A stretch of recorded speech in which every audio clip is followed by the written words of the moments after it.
Samantala, para raw patunayang wala silang itinatago sa publiko, inilabas ng Malacanang ang Statement of Assets, Liabilities and Net Worth o SALN ni Pangulong Aquino at ng mga miyembro ng kanyang gabinete. Sino naman kaya ang pinakamayaman? Nakatutok si Teresa Andrada.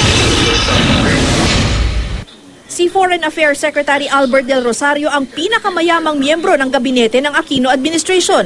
Base sa kanyang SALN o Statement of Assets, Liabilities and Net Worth, nasa mahigit 657 million ang kanyang kabuuang yaman. Mas mataas ng 30 million pesos kumpara noong taong 2010. Ang bulto ng kanyang asset, pawang mga personal property. Sumunod kay Del Rosario si Finance Secretary Cesar Purisima na may net worth na mahigit 261 million. Mas mataas ito kumpara sa kanyang 2010 net worth ng mahigit 10 milyong piso.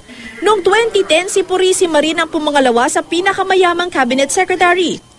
Ikatlo sa pinakamayamang cabinet member si Tourism Secretary Ramon Jimenez na may net worth na 238 million. Si Education Secretary Brother Armin Luistro naman ang may pinakamaliit na net worth. Ang kanyang net worth nasa mahigit 739,000 pesos. Sa isinumiting SALN ni Luistro, walang nakalistang pag-aari na sasakyan o tirahan. Ang kabuuang yaman ni Luistro, cash on hand at bank accounts. Noong 2010, si Luistro rin ang nagtala ng pinakamaliit na net worth sa halagang 285,000.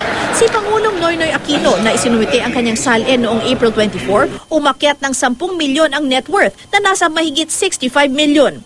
Nauna nang sinabi ni Pangulong Aquino na umakyat ang kanyang net worth dahil siya na ang nagmamayari ng bahay ng mga Aquino sa Times Street. Natanggap na rin ng Pangulo ang kanyang mana mula sa mga magulang.